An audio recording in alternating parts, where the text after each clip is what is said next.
This is Matt Hardy, and you are listening to the VOC Nation.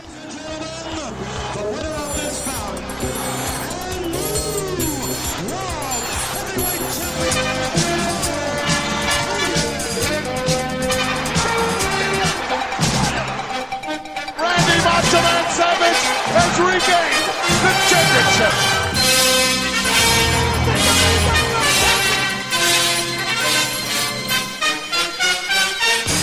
Right here is the future of wrestling. VOC Nation Radio Network, Wrestling with History. And not only this week do we have audio, but for the first time in 10 years, the last time that I did a video cast on VOC Nation, Jimmy Hart told me that I had the look of Alex Riley. Today, I look like a middle-aged Eddie Monster, the voice of choice with, for the first time ever, Mr. Bill Apter and my regular co-host. Every week we come and do this. It's Killer Ken Resnick. And gentlemen, I am so happy to be here, the three of us, together on Wrestling with History. Well, if there was any reason to debut video, it's in honor of the first appearance of the multi-Hall of Famer, legendary, the man, the myth, my friend, your friend, the great Bill Apter. Well, thank you both so very much. And by the way, I'm not only am I thrilled to be back on the VOC Nation, but also to be with the two of you because I'm a fan of the show. And then when Bruce called me, he says, would you like to be part of the show? Before he could say the word show, I had already said yes.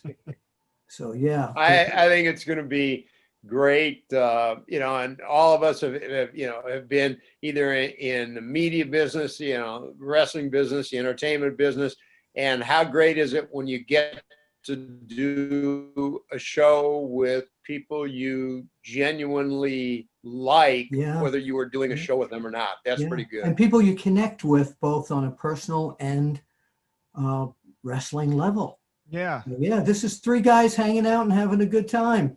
Yeah, it's really cool. And I just remember, the first time that I met Ken was at a wrestling convention with my buddy, happy birthday, Jimmy Hart. We were doing a show together at a convention, and we invited Ken to come and sit down. And, I've been friends with Ken ever since. We didn't talk every week, but it's just been great. We connected right away. And Bill, I met you kind of close to the same time, maybe a couple years before that. We were doing charity work together for Debbie Knight at Showtime Charities, singing for the benefit of small children. You were. You did Living on a Prayer. Or something like that. And I did my signature Can't Smile Without You. Yes. Well, here we are today, Wrestling with History. And for people that are new to the show, what Ken and I usually do is we've been going long form through every year of the 80s. Ken started in the business in 1983. So we looked at 83, we went to 84, we just got to 85, and then Bill came in and we asked the audience, what do you want to hear? And the feedback was they like what we're doing, and we got a lot of great fantasy booking feedback, and we're going to continue doing what we've been doing. But every once in a while, we'll pump the brakes and we'll pull off to the side of the road and we'll pick a topic, and we'll let you help pick that topic. And you have to tweet us at VOC Nation. There's a new Twitter handle for the show, and I'll get that for you after the first commercial break. I gotta find it because it's not on the top of my mind. Or you can email Bruce at vocnation.com. There's a lot of different ways to get here, and we'll work your feedback into the show. That's the one thing we want to do, is we want to interact with you, the fans. We don't take callers, though. Ken and I did that once upon a time, but it wasn't a great experience, Ken, at least for me. Well, it was fun. There were old friends involved. We did get a few, really good callers, but I think as you and I learned, and Bill probably has known forever, that most podcasts, people just download and listen to it at their leisure. It's very few that are able to listen to it live. I know a lot still do in the mornings with, Brady Hicks here on VOC Nation. But when we did it at night, people were busy, and it was kind of, just the same small cluster of people calling in. we would get, great numbers in downloads, but, it just, became kind of like conversation with the same, You guys kept hanging up on me every time I changed my voice.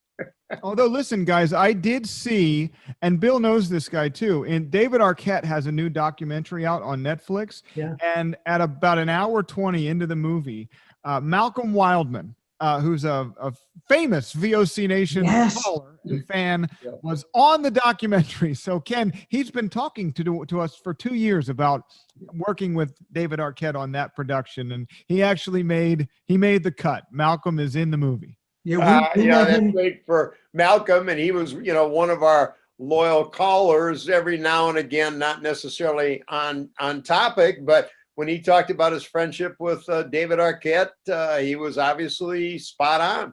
Yeah, we met him out in California for the first time. Big Time Wrestling WrestleFest. Kirk White, I think his name was. Kirk White. And you know who was on that show, Bill? You know who went on to become a superstar that was part of Big Time WrestleFest?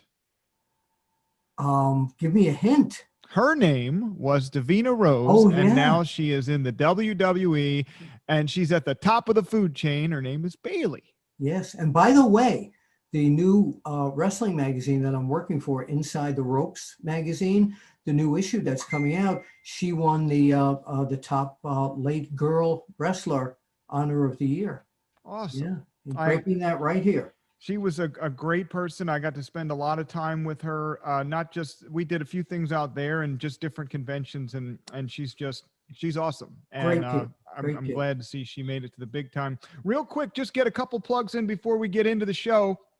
Ken mentioned it. Lots of great programming here on VOC Nation. You have In the Room with Brady Hicks and former WCW star the Maestro on Tuesdays, and that runs live. You can call in and interact with the host. On Wednesdays, you have Shelly Martinez with Shelly. It's called Shelly Live, but it's Shelly Sometimes Live. So sometimes she's live and sometimes she's taped. Sassy Stephie. But she's Shelly. Yes, she is Shelly. She's always Shelly. Right. In other words, she's kind of like the three of us. Even when we're live, we're not sure we're live.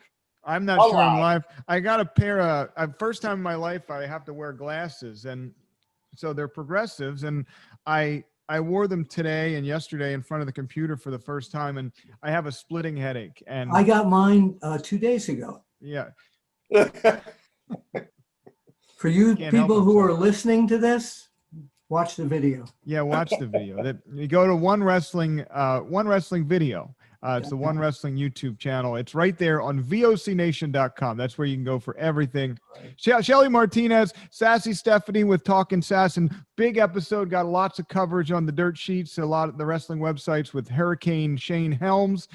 We got Wes Brisco and Big Ace drops on the weekends. And, of course, Wrestling with History with Bill, Ken, and I. I forgot WCW Retro with the Stro does that on his own. So lots of great stuff at VOC Nation, and we're here to give you what you want, and what all of the people asked for the first episode was Hulk Hogan and his Rocky role. But before we get into that, Bill, I got to have a little bit of fun, because Ken and I, our most popular episode to date has been this fantasy booking show we did for 1984. Oh, I love fantasy booking. So we rebooked 84 without Hulk Hogan making the jump. So Hogan stayed in the AWA. Hold on a minute. Wait a second. I'm always scared, Ken. I don't know what he's going to do. Always, right. There you go. Did you hear this? That they booked 1984 without you? Well, it never would have happened, brother. You do a better Hulk Hogan than you do Jimmy Hart, I've got to say. That was pretty good. Baby, it's all good. It's all good, Hulk. I love seeing you there. It's so good to see you, Hulk. I happen to have this down in Apter's Alley. I have hundreds of pieces of memorabilia, and I just thought I'd bring him up to listen to the first episode here. So if you're listening and you're not watching, you have to watch, because you'll get the Jimmy Hart action figure mixed with the Hulk Hogan wrestling buddy. And that's a reason to jump onto VOC Nation and subscribe to that video channel, because that's how we make money. That's how Bill makes money. I don't have a doll here with me. Ken, we have to get you. So, by the way, VOCNationShirts.com. I'm getting all the shills in early. VOCNationShirts.com. And they're on sale this week. Yes, you get, it's a big sale. Pro wrestling tees. You don't get a Ken Resnick action figure or a doll, but you can get your very own, just like this VOC Nation shirt. It's a Ken Resnick t-shirt. Beautiful blue, royal blue. It says Killer Ken made it real. And you got to get it. It's on sale. Normally $19.99 plus like $85 shipping, but it is there. The shirt's on sale. The shipping. Listen, it'll get there sometime. See, Bruce, you're a much better shill. I should have been smart knowing we were doing video and wore my Killer Ken t-shirt. I just, you guys are just a step ahead. I don't know. Hold on, I'm ordering my Resnick shirt. Getting his shirt. After the first break, Ken, you can change. We'll have your hair and makeup. You change into the new shirt. While Bill's ordering the shirt, just setting this up. So, Ken, you and I went through our booking. We rebooked the WWF without Hogan. And just remind everybody who you picked. Well, I would have said that since it was a fantasy booking, I went with the guy that had Wait. I don't. Both of you have revealed who you did already, correct? Yes. So can I give mine? So I don't want you to think I'm piggybacking if I pick the same guy. Of course. Absolutely. And complete fantasy. I mean, there's no boundaries here. All right. There's only one man who could have done that other than Hulk Hogan, and that would have been the Macho Man Randy Savage, and Elizabeth. Yep. And Bill, I think, Ken, didn't you say the same thing? You had two. I had two. And I said, I prefaced them, Bill, by saying both of them would have had to have turned, full baby face. But my picks were either Ric Flair or the Macho Man. I think either one of those two, maybe not quite to the degree Hulk Hogan did, but I think could have been the face and the flag bearer. As long as they would have, based on all the interviews needed to be done in every market with local media, it would have had to have been a baby face to take it. Now, I think that if the two of them were standing there in front of Vince McMahon, the reason he would have picked Macho Man was because Flair was the association with NWA and all. Flair not being an NWA guy would have been like Macho Man is his. And I think that's why he would have gone with him. Just my opinion. Bill, that's a really good point. And I brought it up with Bruce as we were talking and dissecting WWF, that to me, what you said is exactly right. The only talent that Vince took from another territory and really pushed was Curt Hennig. Yes. You're exactly right. Anybody he brought in from another territory, he was only willing to push so far. And I think Curt was the one exception. Yeah, absolutely correct. Who did you pick, Bruce? Well, I picked Sergeant Slaughter or Jimmy Snuka. And I know Snuka wasn't a talker, but at the time of '84, Bill, Jimmy Snuka was on the top of the world because the high flyers weren't really that prolific. And, the stuff he did with Roddy Piper and the stuff he did with Morocco on the cage, I just thought that at least for that period of time, maybe Vince went to somebody else later, but Jimmy Snuka might have bridged the gap. But before we get too far away from Savage, I got to ask you, Bill, I don't know if it was you or Eric Bischoff that told me a story about Randy Savage getting you backstage in WCW. So I want to ask if you will tell that story.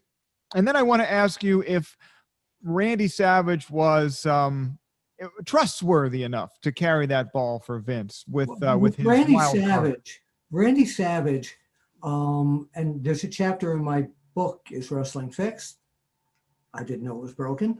There's a chapter in my book all about that particular night that we were talking about, where Randy got extremely hostile with me. With Randy Savage, the issue was you never knew which Randy Savage you were going to get on a particular night. I would see him backstage some nights. Hey, Bill Apter, how you doing, man? What do you want to do? And then I'd say, hey, stay the hell away from me, man. So there were two. That's why I think that Vince probably might have gone with him, in my opinion, but I think that he would be walking a fine line and wondering what's this guy going to do. Very good. Does that answer what you?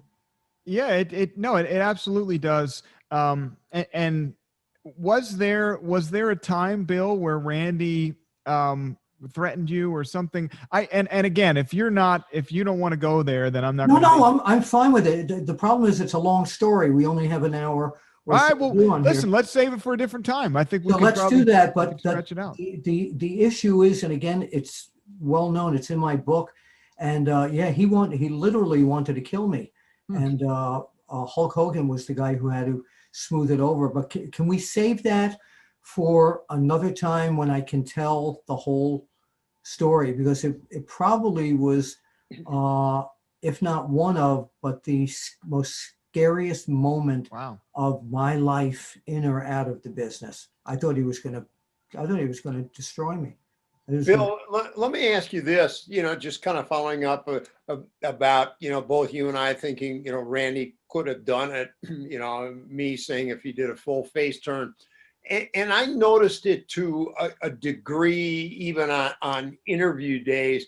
And I'm curious if you ever noticed that Randy was kind of more personable, easier to deal with when he was getting a push and he was going over than if he was, doing the job, even in main events. Oh, sure, of course. That's true with almost anybody. But with him, he was very sensitive about his position in the business, and he's also very sensitive, and this goes back to this story about his how people perceived his age.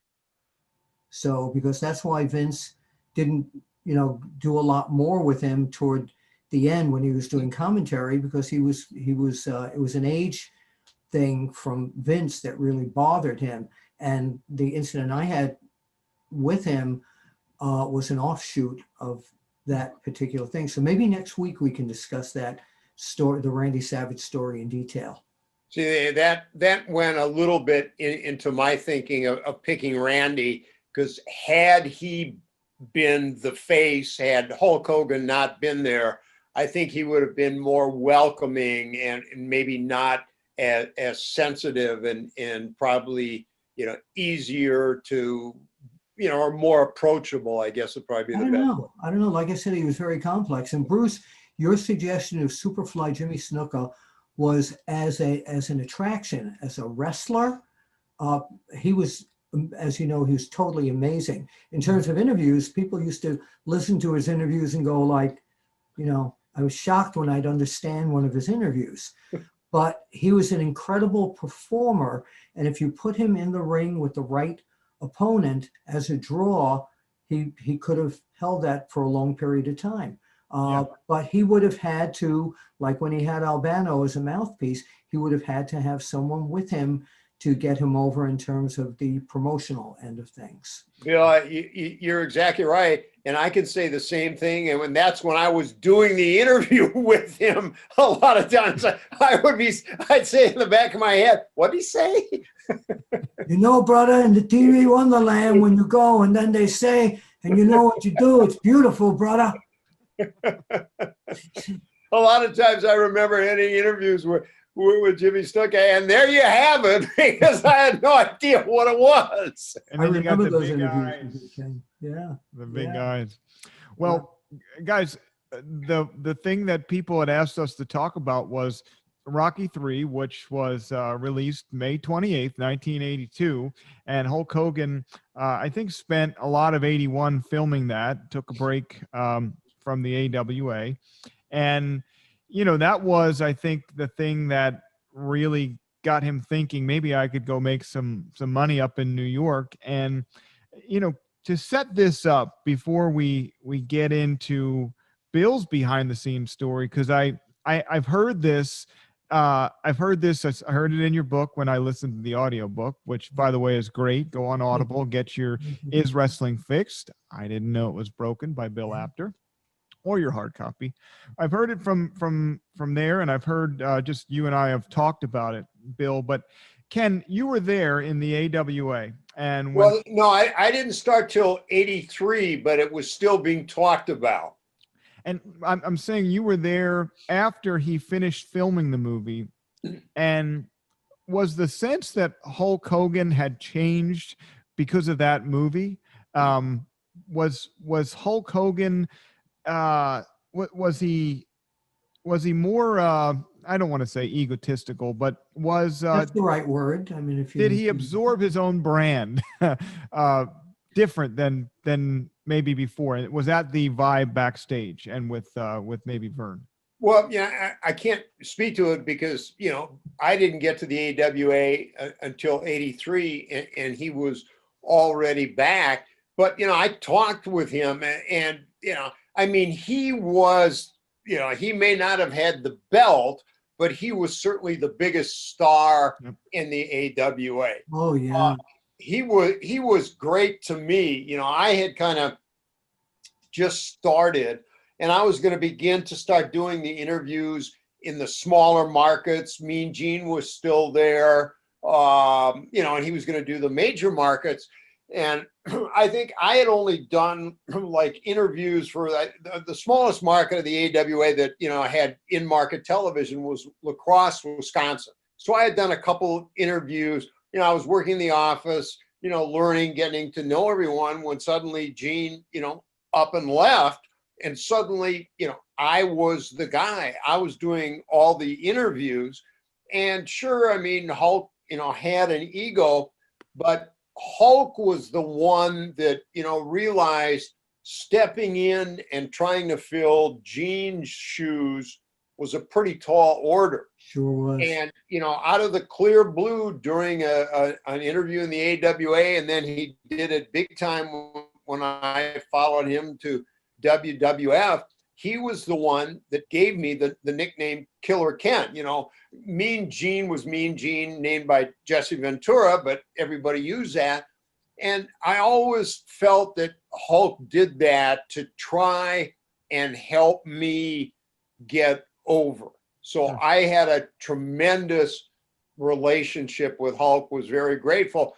But even Hulk, you know, told me the story, and it happened like 2 years before, that they had been calling the AWA office to talk to him about doing the movie, and nobody believed it. They thought it was just a joke and never passed it on. Now that's where we Bill, that's tease you up for that story, because Absolutely. It always gets my goat, because there's, first of all, as you know, Hogan was in WWF before that as a bad guy, and he had this great feud with Andre the Giant. This is, you know, he left, he went to the AWA. I actually shot the match, which was in the magazines, of Hulk beating Nick Bockwinkel for the title, but then they took the title away from him. And I'll tell you, that crowd was at the Chicago Amphitheater. The crowd almost tore the place apart. He was the biggest star in terms of popularity that Vern Gagne could have ever had, and he let him go. He let him.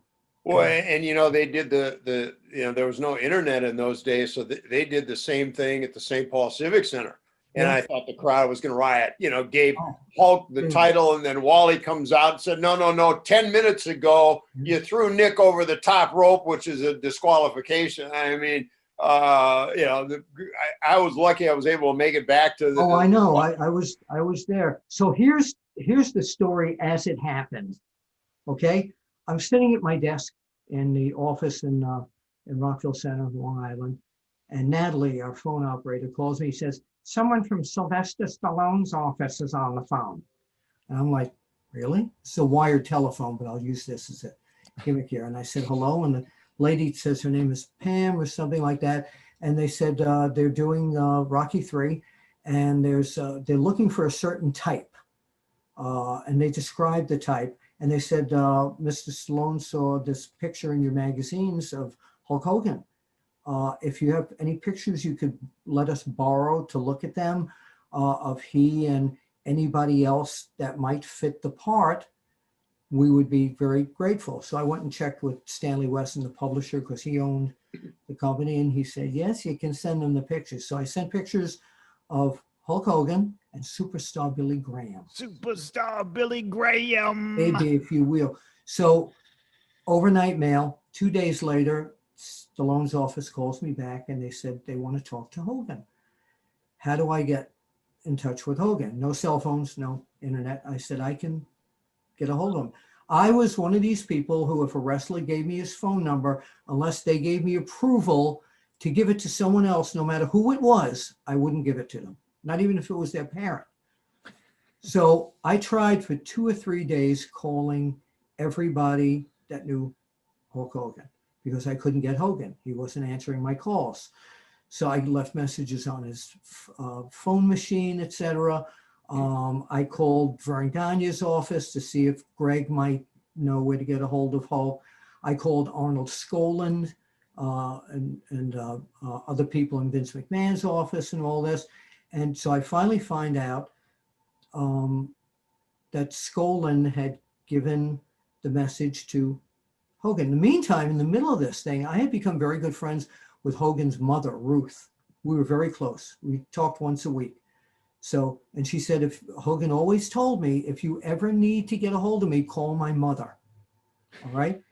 And Ruth said to me, I will get to him. So by the now, way, everybody, not the way to get me. Don't find my mom on Facebook. I found I her don't already. accept That's your how I friend got on the request. show.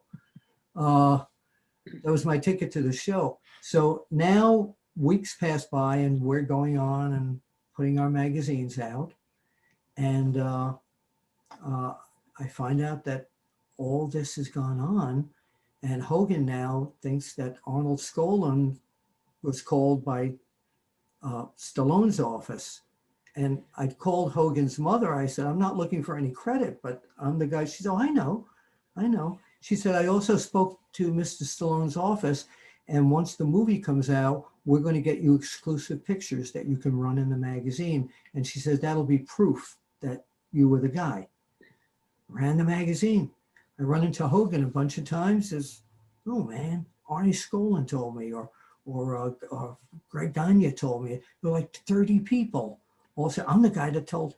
But the truth of the matter is that Stallone, and on my Rolodex, which I'll show you next time we're down in Apter's Alley, I still have the Rolodex card from Sylvester Stallone's office from them contacting me about this whole thing. So that's how, and even, about as 5 years ago or so, I ran into Hogan and I would talk, and he said, man, thank you if that was you. I said, your mother could have told you that. He says, oh, right. It's just like so many people all told him that it was them. Everybody took credit for it. So It's the wrestling business. So yeah, in my book, this is one of the thank yous that he gave me the night after he won the, let me get that in focus here. The night that he won the title from the Iron Sheik. The magazines were banned at that time from covering WWF because Vince had his own magazine. It was a business decision, okay? He called me after he won the title and he asked me to come up to the hotel. And at that point, he said to me, thank you for everything you've done for me. And I think he knew at that point that that's where that whole Stallone thing.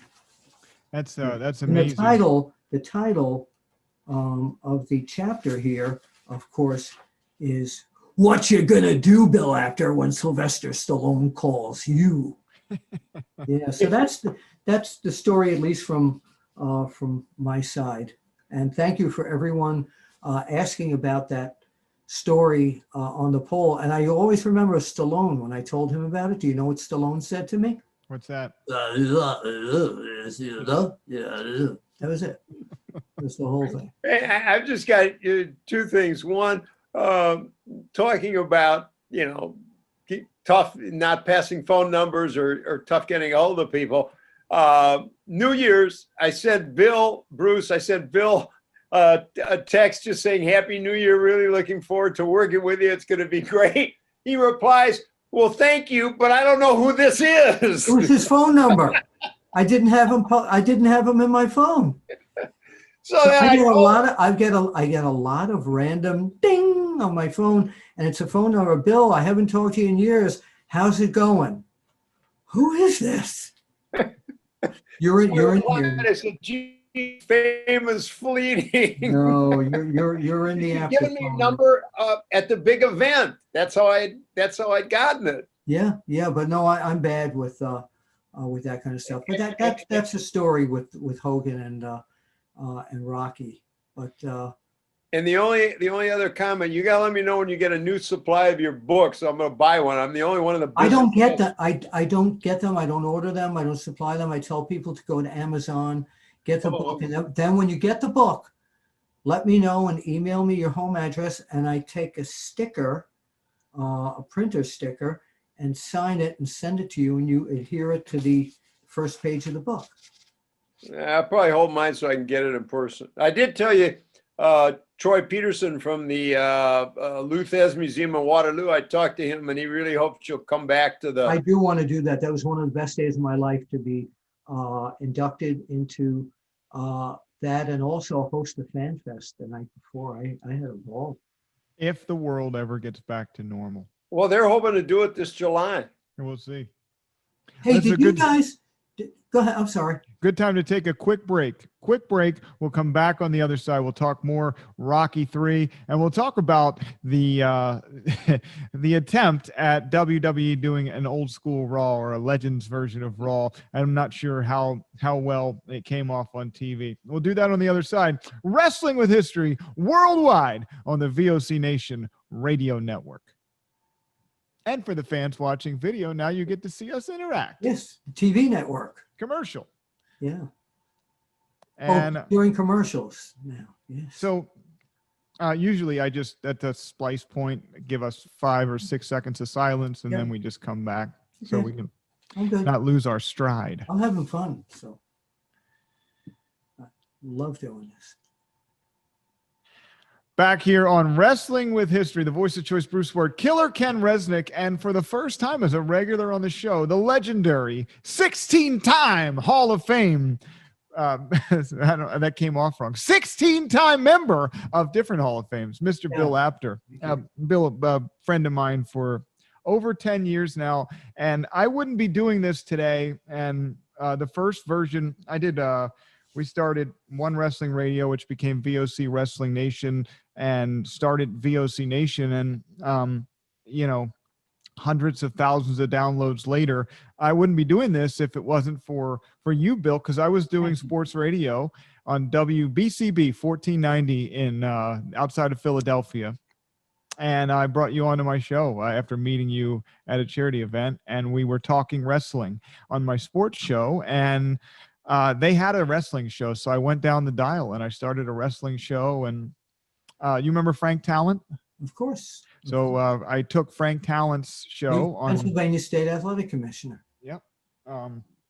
Frank Talent had a wonderful rivalry with Joel Goodhart back in the day.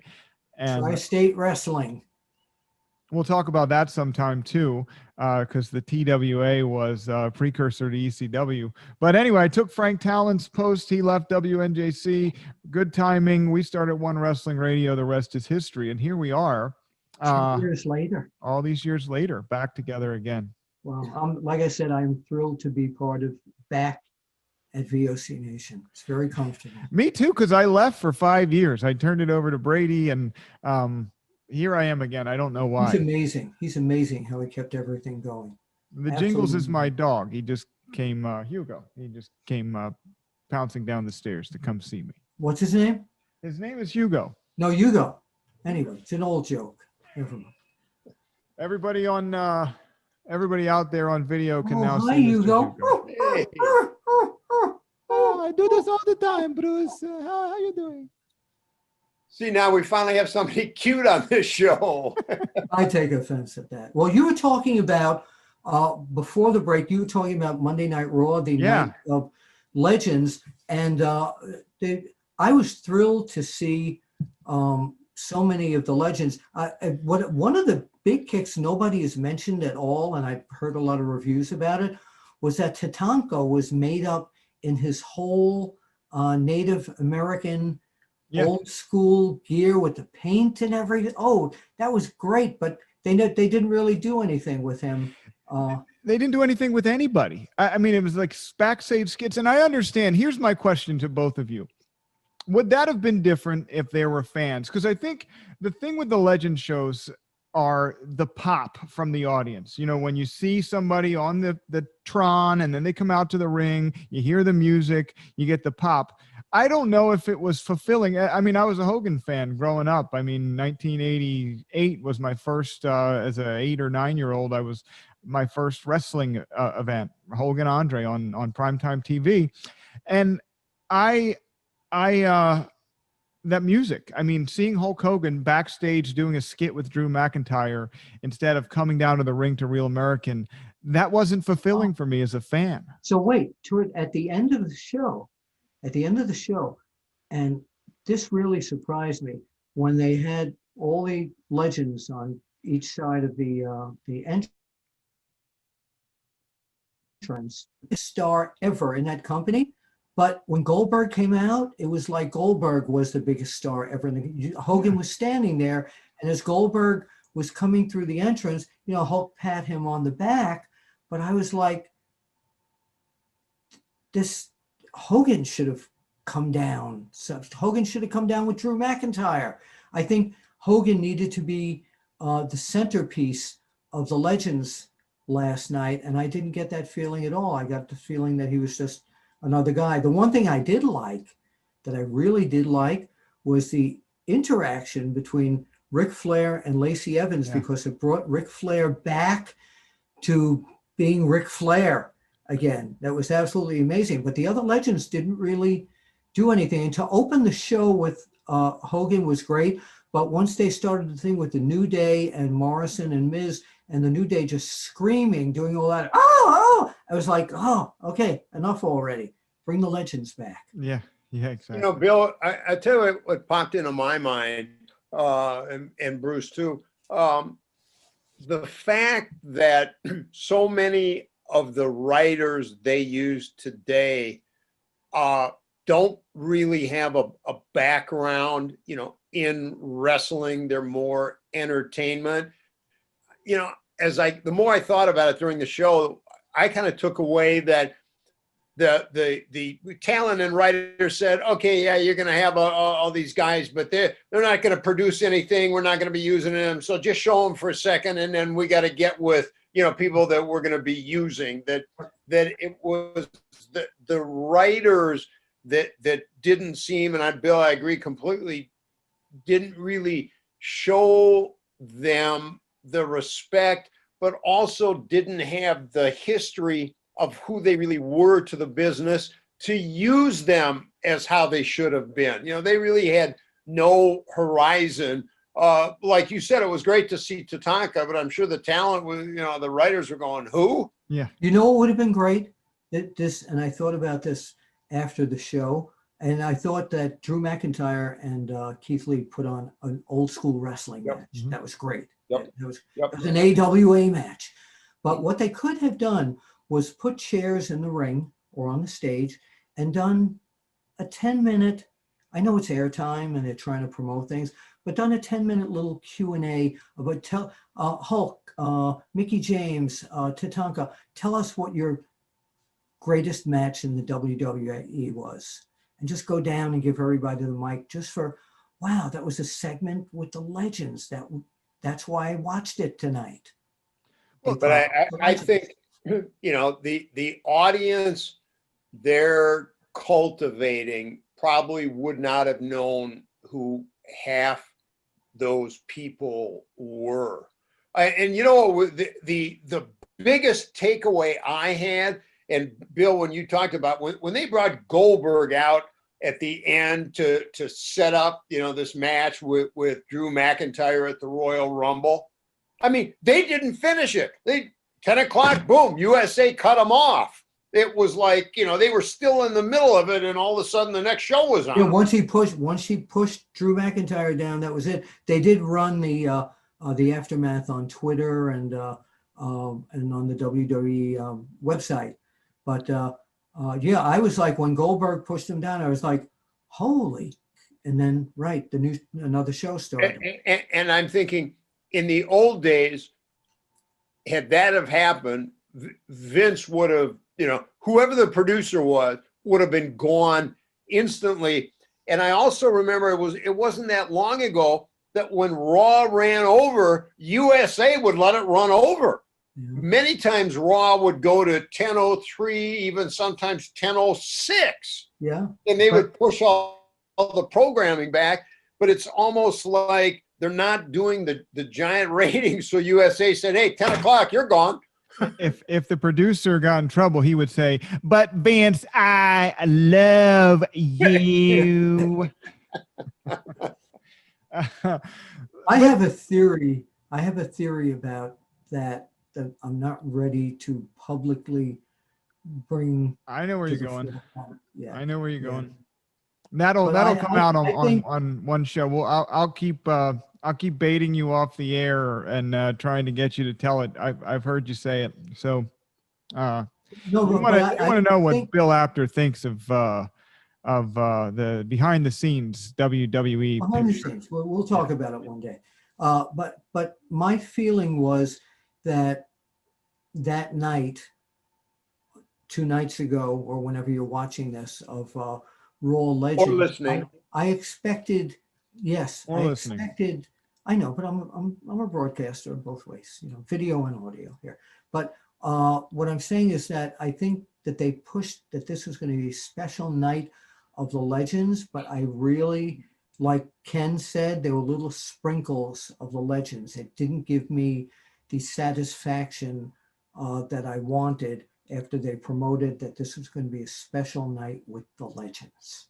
Now, Bill, correct me if I'm wrong, or Bruce, I know you watched it too, and maybe, I might have missed it. In fact, I'll be honest, the only reason I watched it was because Sarge sent me a text that he was going to be on Raw with a bunch of legends. But there was a couple, and it took me, a couple quick shots to realize that Jeff Jarrett was there. Yeah. Mm-hmm. They never announced him. They ever even mentioned him. Why I was trying to say, who is that in the cowboy hat? Why did they do a thing with he and Elias? That would have been perfect. That's my Elias was there. supposition, and I'm not casting any aspersions, but I think of a lot of the current writers. They say, "Oh, Jeff Jarrett." So most of them were probably going, "Who's that?" I was, and you're right. I loved the match, with Keith Lee and Drew McIntyre at the end. It was the first time, it really had some old school psychology. It didn't look, completely choreographed. I thought it was one of the best matches on Raw. But the end of it. But exactly. The end of it, where he was going to they were going to shake hands and make a whole nice thing, which would have been great. You never saw Keith Lee get out of the ring. Goldberg came right out. Yeah. I have a feeling that they realized they were running long and running late. I'm guessing, whether it was Vince or whoever was in the gorilla position sent Goldberg. They cut off, and you're right, Drew, needed to do that to solidify, he's a face. And I'm guessing they were looking at the clock, knowing USA would only let him go till 10 o'clock. I'm betting whoever was in the gorilla just sent Goldberg down, that not only did they run out of time on the Goldberg McIntyre angle, but I think they cut off whatever McIntyre and Lee were supposed to do. Yes. But here's the thing, guys, and this is the thing that's hard for me. There's two things. First, we're all old school fans, and I think most of the people that listen to this show are old school fans, and I think we left that broadcast feeling very underwhelmed and unfulfilled. So that's the first thing. The second thing is you set up Drew McIntyre as a super baby face. You have Hulk Hogan doing a promo with them, Jimmy Hart back there doing his thing, and then you end the show with Goldberg, who is also a super baby face, right? In a perfect world, coming down and telling McIntyre that he's disrespectful. Like, that came out of nowhere. It's Randy Who Orton. writes this stuff? That's supposed to be Randy Orton. Yeah. But did he come down and attack the wrong guy? Did Bill miss a cue and not come out in the right segment? Wait a minute. While we're talking about this now, I want to back up and rewind to something that really bothered me, and there was no justification for it whatsoever. The way Randy Orton got into Ric Flair's face. You saw that, right? Right. Telling him that he's a nobody. He's not Ric Flair anymore. He couldn't do this anymore. You're an old man. Why they had him do this to Ric Flair last night and then not have Flair like do something to get back at him? Why did they do that? Why not use Mike Rotundo instead? Why not Mike Rotundo jump up and say, "Hey, you burned my son alive," a couple weeks ago? You're not supposed to know it's his son, so. Well, but we do. Everything else, I mean, not everybody's a smart fan, Bruce. We do, but I think the average viewer of Raw doesn't. But Bill, let me, and this is what I've said, that sometimes watching it, it's like my head wants to explode because I grew up, old school. Earlier in the night, as you alluded to, we all loved the fact the interaction with Ric Flair and Lacey Evans brought Ric Flair back to the forefront. Right. It was great. I loved it. You mentioned it. You loved it. And then after doing that, then they have Randy Orton kill him again. Oh, it's worse than kill him. Yeah. It's like it doesn't make any sense. And the other thing, I took away, and, I've talked about this on, previous shows with Bruce, is that, part of it is, I think, the demographic they're trying to play to is, instant gratification. I mean, whenever in the business did you see a main event at one of the major pay-per-views, the Royal Rumble, Goldberg and McIntyre, with absolutely no backstory to it whatsoever? It's just like, here. Shock value. Yeah, but I mean, no backstory, just, it's like, okay, and it was like you said, it's like kind of two baby faces for no reason. Yeah. Well, it's almost like they used the legends to set up that whole respect thing, like Gold. I think one of the reasons they centered around Goldberg is he's one of the few legends that'll pass a physical and can, was big enough to do this and still get in the ring. But I mean, at some point, don't you have to stop going back to him? Because even the last time with the Undertaker, I think the fans are just tired of Goldberg. He's not a WWE guy, and he's never really been that over with that crowd. Well, I think he has, Bruce. I mean, in my opinion, I think he has. But the interaction between he and Drew McIntyre, the way it built to a crescendo with, I like this. I feel like I'm going to wrestle my father. The way Goldberg reacted to that was amazingly, really good. It was almost real there. I mean, that's what I got out of this. But I just would have liked to have seen. I know that they have to move toward an angle going toward the Royal Rumble, but I think it could have been done differently to not spoil the impact of all the legends being up there. All the legends were at this point, like, you're out of the picture right now. This is all about Goldberg. Well, Bill and Bruce, I think one of the other reasons, when you think about it, if you look at all the big name legends of today, and I don't think Rock is ever going to work anymore. I don't think Stone Cold is ever going to work anymore. If you think about the really legendary names that we all associate with WWF, Goldberg's one of the few that'll still work. Right. Yeah, I mean, Hulk's back. He can't, in some ways, it's a process of elimination. How many of the big names could actually, get in the ring and work to a degree today? Yeah, but why is the whole reason? Yeah. There's no real why to what they did. Well, is it, Bill? Is this Triple H or Bruce Pritchard or Vince McMahon saying Tony Khan ran out Sting, on Dynamite, and Sting You is think of that. That's great. Yes. bringing Yeah, that audience good in. point, Bruce. Very good point. Great. Is this theory. them saying we got to respond and we're going to use Goldberg?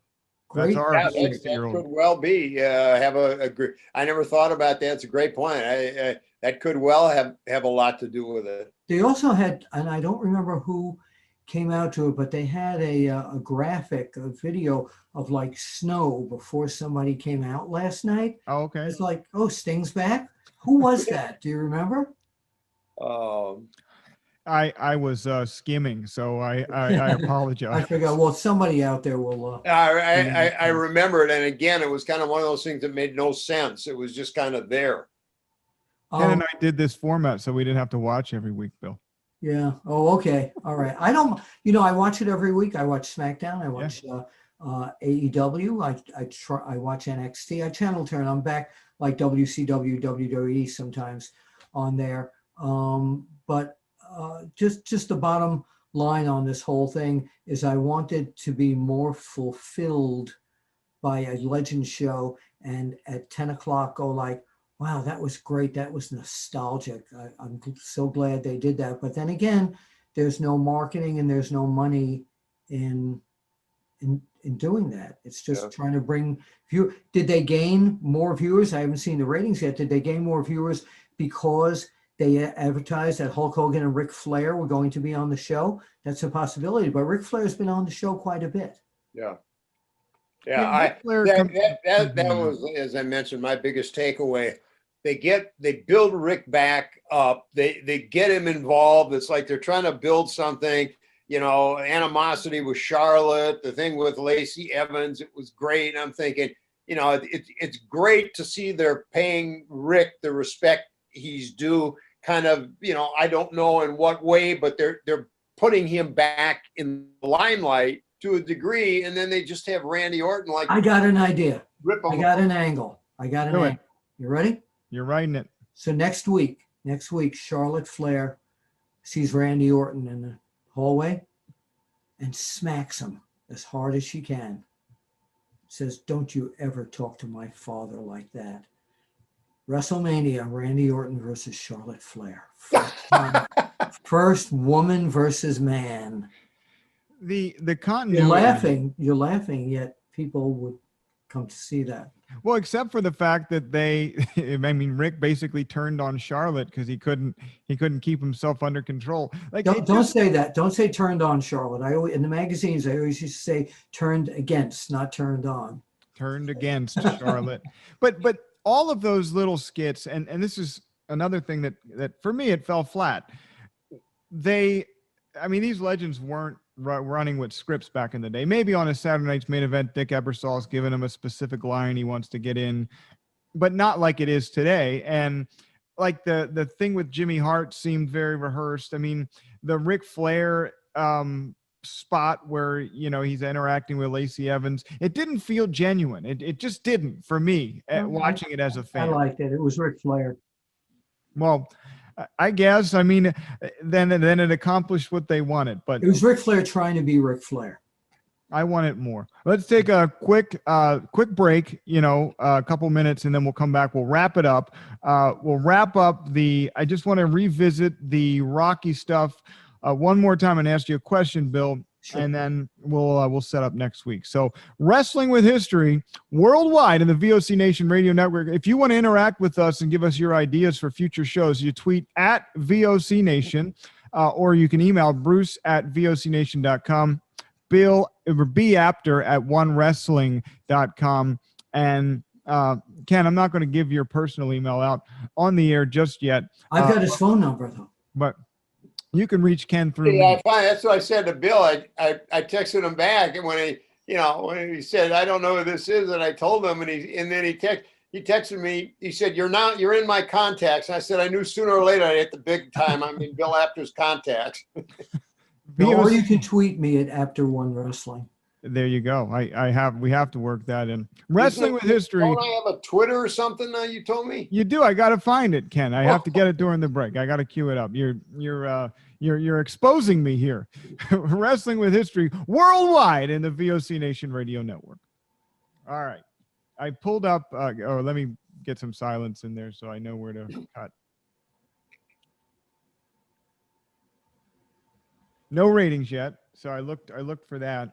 I updated our Twitter because of Bill's addition. So it's at Resnick Apter VOC. All three of us, one line. Okay, sounds good. Plug it, baby. I mean, we could change it to at Wrestling with History, but I don't know if that's taken. No, I think having the names in it also is good for searching. So. Yeah, you know, that was one of the things that people would ask, you know, how they can tweet Ken. And, you know, I was always like, when you just tweet VOC Nation or tweet the show. So putting his name in the Twitter for the show made people feel more like they were able to interact with Ken. Which is great. It's great. I'm going to have to get Twitter. You have to get Twitter, Ken. I always said I'm not on Twitter because I didn't think I was interesting enough. You are, believe me. You underestimate yourself. Don't do It's like that. Ken Resnick's on Twitter. He has 4 followers. All right, so we'll wrap up. Bill, I'm going to ask you at the end if... Don't tell me what you're going to ask me. Okay. I'm going to ask so you. we'll come back, and all the people that are watching the video know all of the behind-the-scenes stuff, unless I cut it out. Okay. All right. 5 seconds, and then I'll come back. I'll give the Twitter, and we'll wrap around 5 after. We're going to wrap like at 5 after? All right. Okay. What you want to wrap? VOC Nation Radio Network, Wrestling with History. This is the first show with not only Killer Ken Resnick, the voice of choice Bruce Wirt, but the legendary Bill Apter, author of his Wrestling Fixed, I Didn't Know It Was Broken. And he is the man behind the Apter mags. But he'll tell you, if you ask him and you get into conversation, that he wasn't the only man at the Apter mags, but people thought you were for many years, Bill. Well, that's great. And I worked with great teams that put that magazine out, but I was the guy out in the field and out on TV promoting everything. And Dave Meltzer gave it the trademark, the Apter mags. So next week, guys, I want to talk about the Randy Savage stuff because I think that's interesting. But the other thing that I want to get into next week a little bit more, Ken and I have talked about this in the past, but the whole idea of the name on the marquee. And if I think back to wrestling's golden ages, it was always about big stars and people coming to see big stars. And the WWE, at least, has tried to reinvent themselves as they're the reason for people coming out. And I'm not sure that it's working. We'll see post-pandemic if people come out. But let's talk about that next week. Bill, I want to close by asking you, in the spirit of rebooking 1984 without Hulk Hogan, who else could have played that role in Rocky III? Who could have done it? Billy Graham. If you hadn't gotten to root... Superstar Billy Graham could have played Superstar that. Billy Graham. Ken, what do you think? Yeah. Yeah, I mean, I agree completely. If it wasn't Hulk, Superstar Billy Graham, you know, had the massive muscles, you know, the look, the long hair. Well, the curly hair. Wasn't he doing karate in Japan back in?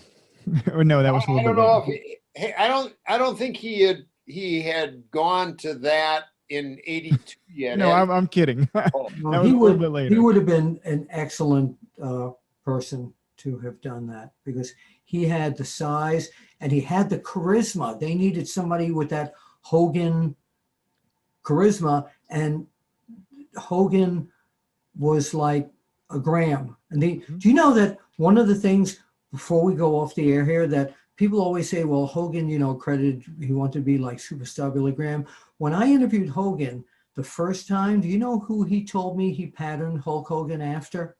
Was it Billy Graham? No, it was Austin Idol. Austin Idol. I did hear that from you before. Yeah. Huh. Actually, Austin Idol, had he been a little bulkier and all that, he would have been another good choice for that role because he had that personality as well. But he didn't have quite the height, did he? No. Yeah. But then again, in the movies, you can make anybody tall. Yeah. Yep. Stallone is actually pretty short. Who's that? Stallone is actually Oh pretty yeah, short. yes, I met him. Yeah, the movie for me, you know, I couldn't think of anybody. I mean, I was just thinking about it during the show, but I guess Billy Graham. The thing about Billy Graham that probably would have worked is he was just a natural heel. I mean, he was never really a babyface until the very end, and I mean, he probably would have rocked it. Oh, absolutely. Yeah, good choice. Absolutely. He was a little like the Road Warriors in that he was a heel, but he was so good at what he did. A lot of the fans liked him just because they were appreciative of how good he was in the ring, you know, and the persona. Absolutely. At Madison Square Garden, when he would come into the ring against good guys, I still call them good guys and bad guys, good guys and rule breakers, but he'd come in there and the fans would go crazy. Bill, Billy Graham, and we'll wrap in a second, but Billy Graham, I've heard his promos and I've heard the exact same stuff from Dusty Rhodes. So who was copying who back in the 1970s? I just think that was it was the air of Muhammad Ali back in those days, and that, you know, the American Dream, Dusty Rhodes tried to talk like him, and Superstar Billy Graham just roughed it up a little bit more. The man of the hour, the man in the power, the man with the power, too sweet to be thou, baby. If you will. You know, with all you guys doing impressions tonight, I feel left out. So here's Muhammad Ali if he was leaving a message for Bill Apter on his answering machine. Here we go. You have reached home or someone great. Apter's not here now. He's probably late. But leave your message and he'll call you back at the end of the next round. That's fabulous. That's good, I Ken didn't know you do Resnick. that. Ken Resnick as Muhammad Ali I did not know that. Now wait a second. Wait at a second. theater near you. Wait a second. Here, I've got to find it. Yes. Here we are. Look at that. You know, one of the things we have to do on this show that people have asked for is some of your top 10s, Bill, some of the top 10s over the years. We got to look through some of those old magazines. Oh, sure. I was the guy that did the rankings back in those days. So yeah, would absolutely love to do that. All right, lots of things that we can do. You can tweet at Resnick Apter VOC. That is the Twitter handle for the show. We saved the crescendo for the end of the show. It's at Resnick Apter VOC. That's at least what it is for now. We might shorten it, making it simple. You can also search Wrestling with History on Twitter, and it'll come up. Visit VOCNation.com, and you can get all of the fabulous VOC Nation programming. Make sure to go to VOCNationShirts.com. Get your Killer Ken Made It Real shirt. All of the VOC Nation shirts, like the one I'm modeling for the video. And don't forget, if you're listening to audio and you want to see what this looks like for the very first time, head over to VOC Nation, click the video link, and it'll route you to the One Wrestling video channel where Bill Apter does lots of things, but we'll have this up probably this will drop on Wednesday. So give us by Saturday or Sunday. I promise you'll see. Yeah, sounds good. Sounds good. Did you have fun for the first time? I loved it. Ken and I, Bill? I cannot wait to come back. Can we do this again later? Not today. Oh, boo. I have a headache. These glasses, my first pair of glasses, and I just need to go to sleep. This is terrible. Well, no, thank you both for opening your arms to me here, and this is I can't wait to do this. You could tell we're all getting old. We're all sitting far enough back from the screen where we don't have to have reading glasses to read it. No, I refuse to get old there. I just little unshaven, but that's it. All right. For the I always used to say, growing old is mandatory, growing up is optional. There you go. Like that. Way to end it. For the legendary Bill Apter and Killer Ken Resnick, I'm the voice of choice, Bruce Wirt. I'm going to ask you guys to send us off with your trademark sayings. First Bill and then Ken. Well, we'll see you at the matches eventually. whatever you do, don't you dare miss it. This is Matt Hardy, and you are listening to the VOC Nation.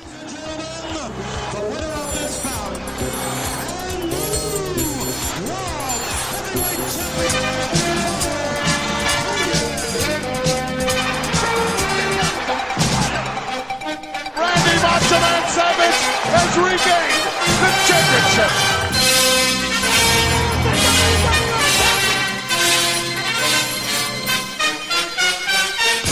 This right here is the future of wrestling.